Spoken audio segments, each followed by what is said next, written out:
빌립보서 2장 12절 말씀입니다. 한 목소리로 읽겠습니다. 그러므로 나의 사랑하는 자들아, 너희가 나 있을 때뿐 아니라 더욱 지금 나 없을 때에도 항상 복종하여 두렵고 떨림으로 너희 구원을 이루라. 아멘. 자, 저는 하나님께서 우리 교회에 참 좋은 교육자들을 많이 보내주셔서 너무나 감사하고 있습니다. 육성희 전도사님은 어린아이들을 참 많이 사랑하세요. 그래서 정성스럽게 주일 성경 공부 잘 준비해 오셔서 우리 어린 친구들이 재미있게 말씀을 배우도록 그렇게 매주 수고하고 계십니다. 김동건 목사님께서는 진실된 마음으로 찬양을 잘 인도하시잖아요. 그래서 우리를 예배 가운데로 푹 그렇게 이끌어 가십니다. 한옥권 청년들은 김 목사님의 사역으로 이제 참 신앙으로 똘똘 뭉친 참 보기 좋은 그런 청년부가 되었습니다. 또 김동건 목사님께서는 작년 성경 공부도 가르치시면서 우리 어른들의 신앙도 성장하도록 도와주십니다. 지금 한국에서 휴가 중이신데 온 가족 푹 쉬고 재충전되어서 이번 달 말에 돌아오실 것입니다. 또 정다니엘 EM 목사님은 참 성장하고 있는 우리 영어권 청소년들, 그리고 20대, 30대 영어권 젊은이들을 위해서 많은 노력을 기울이고 계십니다.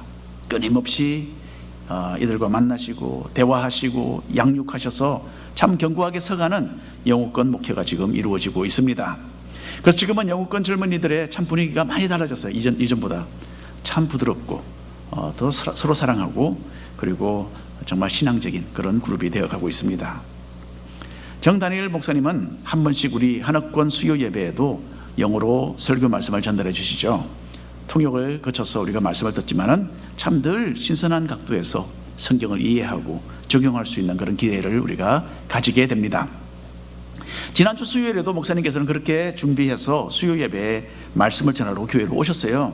한 5시 한 15분 정도 오셨는데, 그런데 참 뜻밖에도 곧바로 병원으로 자리를 옮겨야만 하셨습니다. 수요일 저녁에 정다니엘 목사님께서는 사무실에서 몸에 큰 진통을 느끼셨어요. 구토를 하셨고 숨을 쉬기가 참 어려우셨고 또 손발이 찌릿찌릿하는 그런 증상이 왔습니다.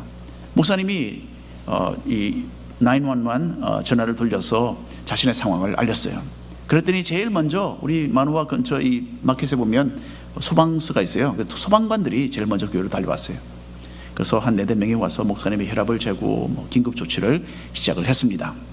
조금 후에 앰뷸런스가 도착을 해서 응급구조원들이 목사님에게 EKG 기계를 탁 연결시키더군요. 그러더니 몇 초 후에 기계를 보면서 심장마비입니다. 그렇게 진단을 금방 내려주더군요. 예. 자, 정다니엘 목사님은 그 말을 듣고 아니 심장마비라고요? 나는 41살밖에 되지 않았어요 라고 대답을 하셨어요. 어떨게래. 정다니엘 목사님의 그 말 속에 조금 유머가 섞여 있었기 때문에 소방관들과 응급구조원들이 한바탕 웃었습니다. 좀 심각한 상황이었는데 그래도 좀 가벼운 분위기이기도 했어요. 참 이상했어요. 그리고 목사님께서는 몸이 아프시면서도 당황하지 않으시고 대화를 잘 하셨습니다. 이제 목사님을 들어서 이제 교회 밖으로 옮겨야 되는 시간이 됐어요. 여기서 이제 옮기려고 하는데 그때 목사님은 또다시 한번 참 재미있는 말씀을 하셨습니다. 내 아내가 화를 낼 것 같아요. 나에게 계속 운동을 해야 한다고 말을 해왔거든요. 그렇게 그 사람들에게 이야기를 하는 거예요. 주변에 있던 우리 모두가 다시 한번 크게 한바탕 웃었습니다.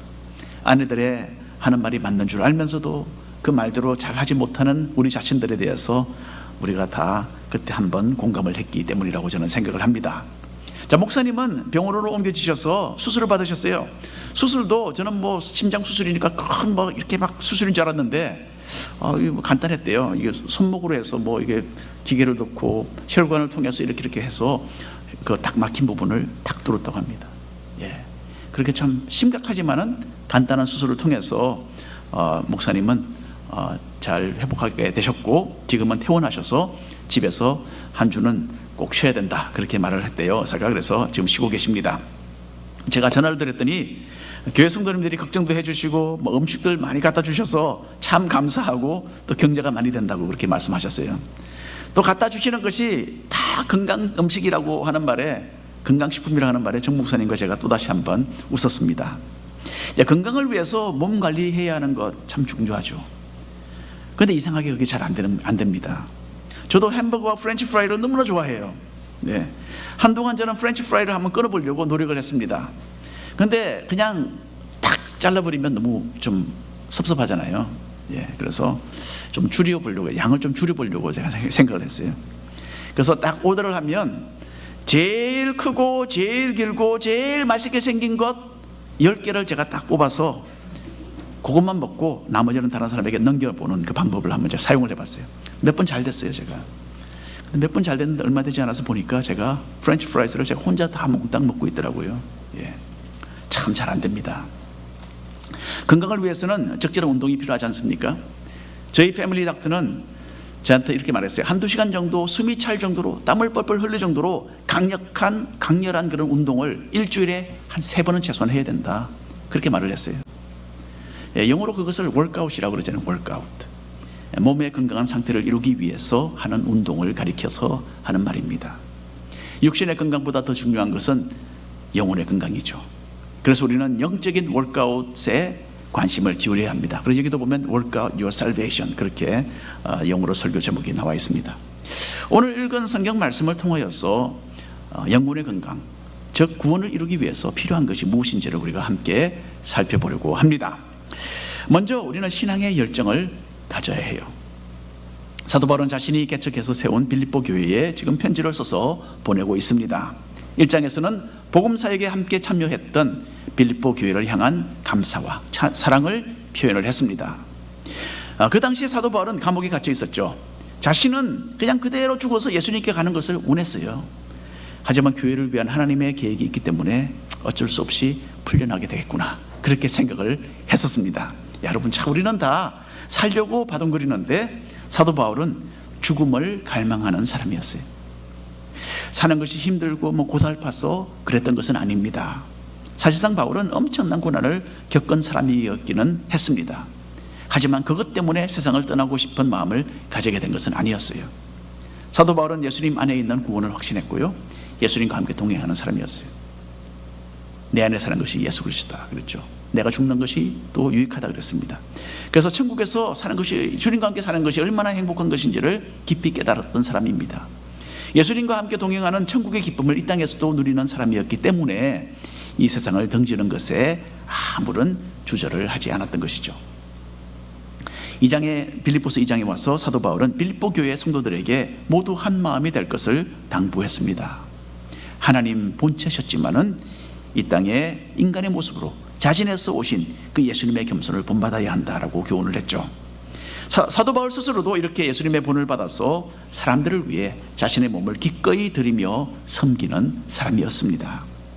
그래서 바울은 목숨도 아낌없이 다 내어놓을 모든 준비가 되어 있었습니다. 자, 오늘 본문에서 사도 바울은 빌립보 교인들도 이런 동일한 헌신된 마음 자세로 신앙생활을 해나가야 한다라고 말하고 있습니다.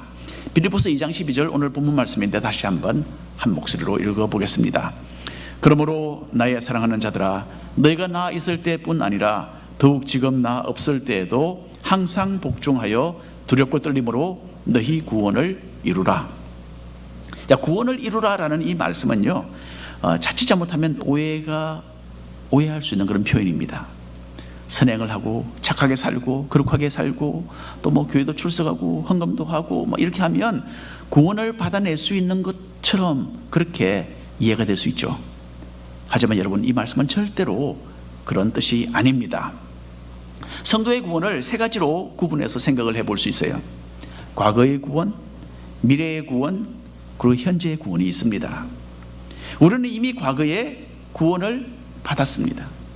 예수님께서는 십자가 위에서 우리의 모든 죄의 형벌을 대신 받아주셨어요. 그리고 예수님께서 흘리신 언약의 피로 인해서 우리의 죄사함은 이미 이루어졌습니다. 그러니 우리는 믿음으로 이미 과거에 구원을 받은 사람들이에요. 우리는 더 이상 하나님의 심판과 형벌을 두려워하지 않아도 됩니다. 이미 하나님의 진노의 대상에서 벗어나 구원을 받은 사람들이기 때문입니다. 이것이 과거의 구원입니다. 그리고 미래의 구원도 있어요. 이미 구원을 받아서 하나님의 나라의 백성이 우리가 되었지만은 아직은 이 구원이 완성되지는 않았어요. 지금 천국에 가 계신 분 계십니까? 아니잖아요. 아직도 우리는 이 땅에 발을 붙이고 살고 있어요. 우리가 얻은 그 구원은 장래에 완성될 것입니다. 우리가 실제적으로 이 세상을 떠나서 천국에서 하나님과 함께 거하는 날은 여전히 미래로 지금 남아 있어요. 결국 장래에 예수님께서 이 땅에 재림하시면 그때 우리의 구원이 완전하게 이루어집니다. 이것이 바로 미래의 구원입니다. 자, 과거의 구원 또 미래의 구원이 있는가 하면 반면에 이 현재의 구원도 있습니다. 우리는 이 땅에서 구원받은 백성으로 지금 살아가고 있습니다. 하나님의 신령한 복을 넘치도록 받은 자녀로서 우리는 이 땅에서 점점 더 예수님을 닮아가는 이 성화의 과정을 지나고 있는 거예요. 비록 과거에 구원을 받았고 장래에 분명히 천국에 들어갈 사람들이지만은 우리는 여전히 이 세상에서 죄의 유혹과 씨름하고 있습니다. 그래서 구원받은 천국의 시민답게 살아가야 할 책임이 우리에게 모두 주어진 것입니다. 그리고 이 일을 위해서 우리는 계속해서 이 신앙의 씨름을 지금 하고 있는 중입니다. 이것이 우리가 이루어 가야 할 현재의 구원인 것입니다. 자, 여기서 사도 바울은 이 세 번째 구원, 즉 이 현재의 구원에 대하여 말하고 있습니다. 이 죄악된 세상을 살아가면서 더욱더 주님을 닮아가는 이 현재의 구원을 이루어 가라, 그렇게 사도 바울은 권면하고 있습니다. 자, 이렇게 하기 위해서는 먼저 하나님께서 주신 그 진리의 말씀에 복종해야 합니다. 말씀은 늘 우리의 마음에 도전을 던지잖아요. 물론 말씀은 때때로 우리에게 참 위로가 되고 격려가 되고 평안한 마음을 가져다 줍니다. 하지만 항상 그렇지는 않잖아요. 우리의 마음에 도전을 던져요. 우리를 좀 불편하게 만들고 우리의 죄악됨과 우리의 허물을 자꾸만 덜추어냅니다. 신앙인들은 이러한 말씀에 어떤 반응을 보입니까? 무릎을 꿇습니다. 이게 신앙인의 자세예요. 자신의 기분이나 자기의 어떤 열망이나 자기의 의견을 내려놓고 말씀이 가리키는 그 방향을 선택해서 가는 사람은 현재의 구원을 이루어 가고 있는 사람들입니다. 현재의 구원을 이루어가기 위해서 꼭 필요한 것이 하나 있는데요, 하나님을 향한 두렵고 떨리는 마음입니다. 우리 신앙인들은 하나님께서 나를 최종적으로 평가하시고 나에게 상과 벌을 주실 의로우신 재판관이심을 항상 명심하고 살아야 합니다. 물론 하나님은 사랑의 하나님이시죠. 이처럼 세상을 사랑하사 우리를 위해 독생자 예수 그리스도를 주기까지 하신 사랑의 하나님이세요. 언제든지 하나님의 그 사랑의 풍요는 가서 안기고 우리의 모든 이 상황을 다 기도를 아뢰 수가 있습니다. 그렇게 사랑의 하나님이시지만 또한 동시에 하나님은 심판의 재판관이십니다. 하나님의 그 심판대를 피할 사람 아무도 없습니다. 하나님을 경외하는 마음은 그러므로 우리로 하여금 이 순종과 신앙의 길을 선택하도록 하는 참으로 훌륭한 기반이 되는 것입니다. 사도 바울은 빌립보 성도들이 이렇게 현재의 구원을 훌륭하게 이루어 나가면서 성화의 길을 걸어가기를 원했습니다. 그런데 빌립보 사람들은 자기들은 눈앞에 사도 바울이 이제 더 이상 보이지 않고, 그때 바울은 이제 아마 로마일 겁니다. 로마의 그 옥중에 지금 갇혔습니다. 보이지 않는 거예요. 그러니까 이 부분에 있어서 그만 나태해졌던 것입니다. 지도자가 함께 있지 않으니까 신앙이 해이해졌고 열정이 식어가고 있었습니다. 그래서 사도 바울은 자기가 자리를 비운 지금 각자가 더더욱 신앙에 박차를 가해서 앞으로 전진해 나가야 한다라는 것을 여기에 상기시켜주고 있는 것입니다. 빌립보서 2장 13절 말씀입니다. 함께 읽겠습니다. 너희 안에서 행하시는 이는 하나님이시니 자기의 기쁘신 뜻을 위하여 너희에게 소원을 두고 행하게 하시나니. 여러분, 하나님께서는 우리 믿는 사람들 마음속에 한 가지 소원을 심어 놓으셨어요. 무슨 소원입니까? 하나님의 자녀들로서 우리가 믿음으로 성장하고 하나님이 기뻐하시는 모습으로 살아가야 한다라는 이런 이해와 갈망을 가지게 되었던 것이죠. 만약에 이것이 없다면 우리의 근본을 좀 의심해 봐야 됩니다. 나는 정말 믿는 사람인가? 이게 있어야 정상이에요. 내 마음에 나는 그래도 더 참 잘 믿어야 되는데, 이러면 안 되는데, 이런 마음, 이런 소원이 우리에게 있는 거죠. 그래서 하나님은 이런 소원을 우리의 마음속에 두시고 또 그것을 행하도록 이끌어 주신다라는 성경 말씀 구절입니다. 그런데 여러분, 나는 거룩한 삶을 살기를 원한다 라는 이런 마음만으로는 부족합니다. 나는 그런 마음이 있기 때문에 괜찮아, 그게 아닙니다. 그 마음만으로는 우리가 충분하지 않아요. 원하기는 해도 그것을 충분하게 실천하지 않을 수가 있고 또 그만 도중하차하는 그런 연약함이 우리에게 항상 있기 때문입니다. 매년 새해가 되면 24hour fitness와 같은 체육관이 새해를 맞아서 굳은 결심을 가지고 운동을 시작하려는 사람들로 붐빈다고 합니다. 그런데 평소에 항상 늘 체육관에서 운동을 하는 사람들은 이런 새해 결심자들로 인해서 조금 불편을 겪는다 해요. 너무너무 사람들이 많이 모이니까 복잡하잖아요. 뭐 운동을 하려고 해도 좀 기다려야 됩니다. 뭐 불편해요. 그런데 이 보통 일반 항상 늘 운동을 하는 사람들은 이 새해 결심자들이 3월 달만 되면 다 떨어져 나갈 것을 다 알고 있대요. 건강한 몸 상태를 이루고는 싶지만은 얼마 가지 않아서 그 열정을 그만 잃어버리고 마는 것입니다. 현재의 구원은 영적인 건강 상태를 이루어간다라는 점에서 운동을 하는 것과 비슷합니다. 신앙의 자극을 받고 믿음의 삶을 살려고 한동안은 우리가 열심을 내다가도 언젠가부터는 주저앉아 있는 우리 자신들을 발견하게 되는 거예요. 나태해지지 않도록 계속해서 믿음의 경주를 달려야 하는데도 우리는 자주 이 삶의 목표를, 이 중요한 삶의 목표를 상실하고 맙니다. 자, 이제 그래서 한 달 후가 되면요, 목장 모임이 다시 시작돼요. 좀 기다려지십니까? 목장 모임을 하자니까 너무너무 허전하다, 그런 분 안 계세요? 목장 모임이 다시 시작됩니다. 이 소그룹 모임 통해서 여러분 열심히 신앙생활 할 수 있습니다. 우리 모이기를 힘써야 돼요. 이제 코로나가 지나갔고 사실상 하와이는 뭐 그렇게 심각하지도 않았어요. 지금 많이 지나갔는데 더 많이 우리가 교회로 돌아와야 됩니다. 그래서 이 서로 힘써 모이기를 힘써야 한다라고 히브리서에서 말씀했습니다. 우리는 왜냐하면 서로를 통해서 영적인 자극을 받고 힘차게 전진하는 그 기회를 얻게 되기 때문입니다. 예수님께서 만일에 우리가 혼자 뭐 적당히 잘 신앙생활을 할 수 있다고 생각하셨더라면 교회를 세워주지 않으셨겠죠? 주님이 교회를 세워주신 이유는요, 우리가 교회를 통해서 함께 모여서 서로 신앙생활을 하는 데 도움을 주고받는 그런 아름다운 관계를 형성하면서 살아가라 라는 그 의도로 우리에게 이 교회를 세워주신 것입니다. 자, 그래서 이 소그룹 목장 모임 앞으로 여러분들 열심히 참여하시길 바라고, 또 아울러서 우리가 이제 8월이 되면 제자반 있죠, 사역반 있죠, 뭐 성경공부반, 여러 가지 이 성경공부 프로그램들이 진행이 됩니다. 그런데 이걸 여러분 놓치면 안 됩니다. 뭐 작년, 재작년도 내가 건너뛰었으니까 오늘도 이번에도 한번 넘어가 버리자. 그러면 여러분들에게 손해예요. 또 한 해를 여러분들이 놓치는 겁니다. 허비하는 거예요. 이렇게 우리가 프로그램을 하는 것은 여러분들의 신앙을 위해서 하는 겁니다. 그래서 뭐 너무 사람들이 차고 넘치면 어떻게 하나 염려하지 마시고 참여하시고 도움을 받으시기를 바랍니다. 그리고 또 한 가지, 그동안 뭐 이런저런 핑계로 목장 인도를 회피하고 있는 분들 누군지 아시죠? 다 여러분. 좀 이제는 열심을 내셔야 합니다. 우리가 목장 인도하시는 분들 계시지만 또 더 필요해요. 그래서 여러분들 또 마음을 놓은 상태에서 영적인 발전 기대하기 어렵습니다. 계속해서 여러분 앞으로 전진해 나가시기를 바랍니다.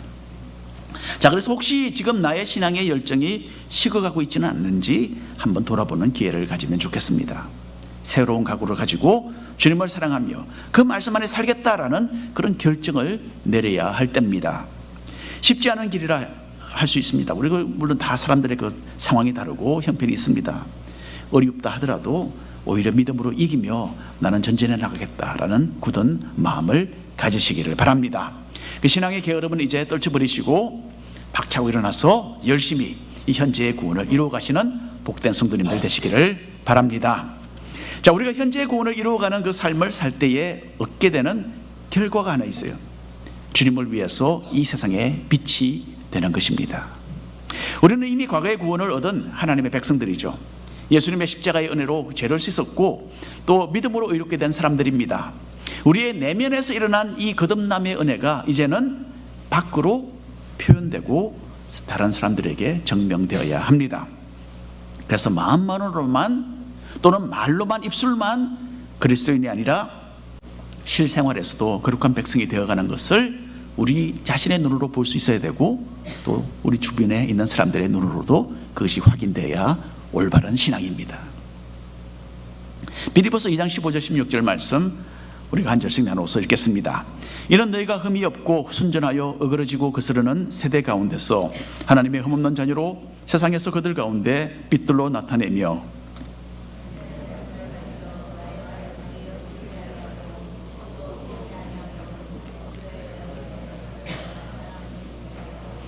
아멘.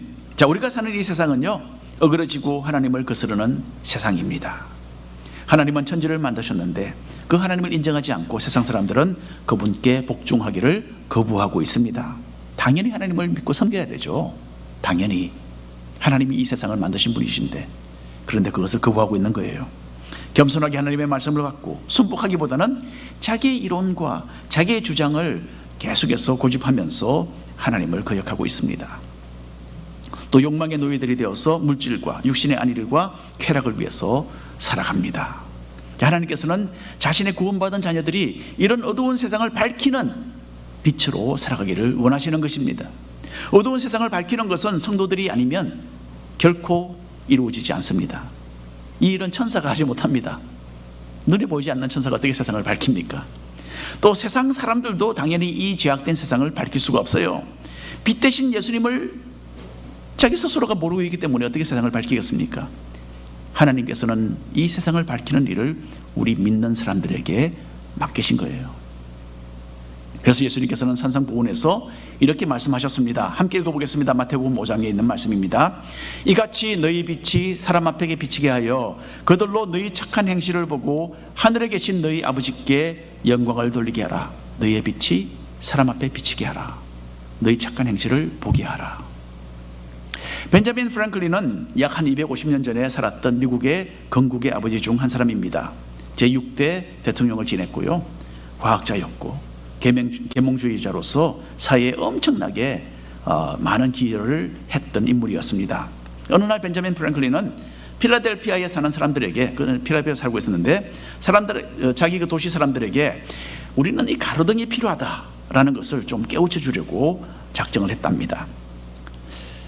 그 당시에는 사람들이 등불을 켜서 각자 집안에만 밝혔던 그런 시절이었어요. 전기가 없었고 등불을 펴서. 여러분, 한국에 어릴 때, 저만 어릴 때 그런 거 봤나? 많은 분들이 젊어서 좀 모를 수도 있는데, 한국 어릴 때 시골에 보면요, 등불이 있었어요. 호롱불이 있어요. 호롱불. 그걸 켜서 어디에 두었겠습니까? 방 안에 두었어요. 방 안에 두고서 뭐 바늘질도 하고 뭐 이렇게 일을 했어요. 밤에. 그 바깥에 두지 않았습니다. 그 아까운 기름 왜 바깥에 이렇게 놓고 불을 피우겠습니까? 방 안에 두는 거죠. 방 안에. 근데 이전에 미국도 250년 전에 그런 시절이 있었던 거예요.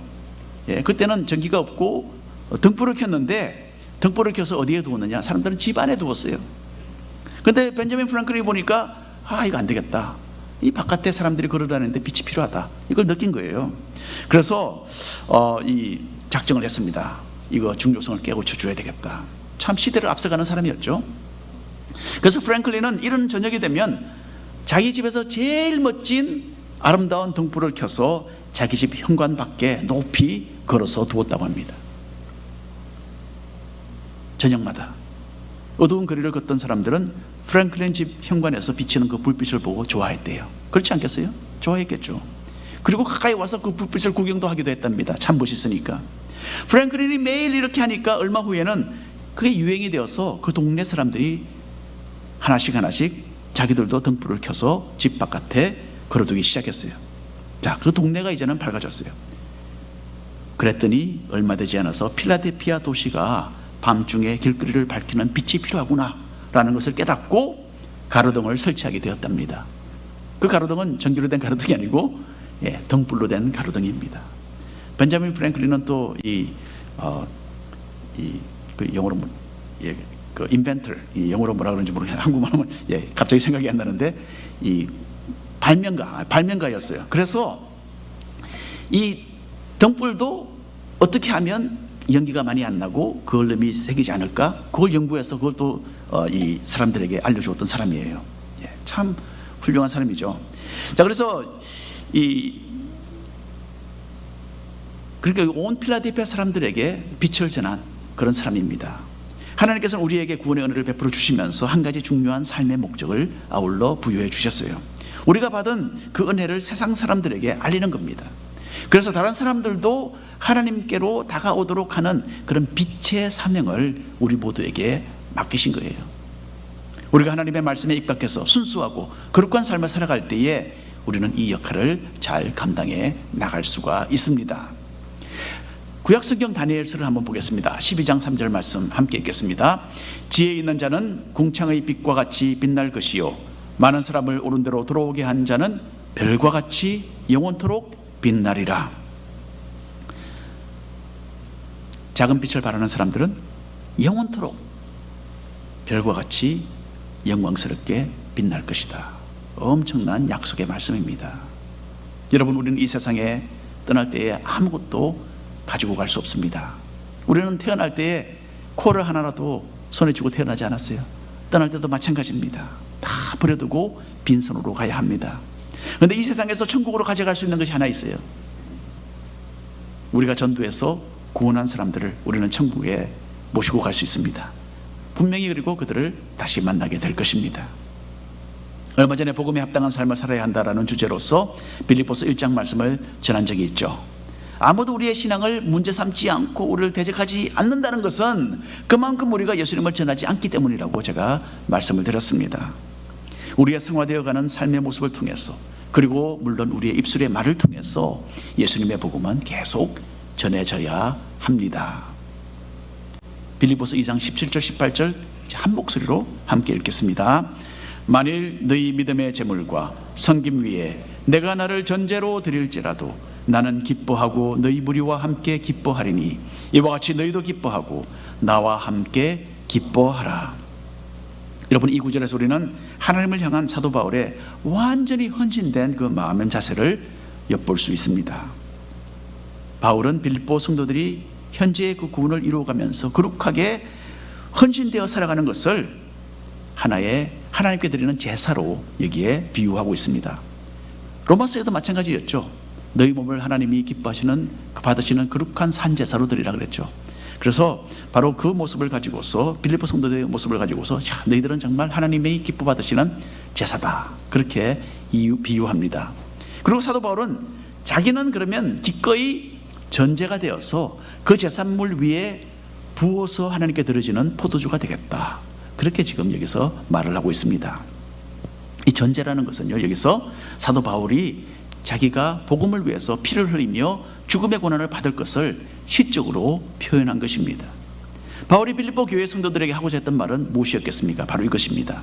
나와 함께 죽기까지 진리의 말씀에 복종하고 기쁨으로 하나님께 헌신하는 그런 삶을 살자, 그런 뜻이었어요. 여러분, 우리는 얼마나 주님께 순종하고 있습니까? 나는 얼마나 주님께 헌신하며 살고 있는지 한번 돌아보셔야 합니다. 사도 바울의 열정과 그 순수한 헌신이 100분의 1이라도 나의 삶 속에 이루어지면 참 좋겠다라는 생각을 저는 하게 됩니다. 주님이 허락하신 값진 구원을 현재의 삶 속에 이루어가는 그런 우리 모든 성도님들 되시기를 바랍니다. 자, 오늘 결론에 말씀드립니다. 사도 바울이 구원을 이루라고 말한 것은요, 우리가 열심히 노력해서 구원을 얻을 수 있다라는 뜻이 아닙니다. 도리어 이미 예수님을 믿고 구원을 얻은 사람이 어떻게 실생활에서 구원받은 백성답게 살아갈 수 있는가, 여기에 대한 교훈인 것입니다. 열정을 가지고 믿음 생활에 힘쓸 때에 우리는 점점 더 성화되어가는 현재의 구원을 이루어 나가게 되는 것입니다.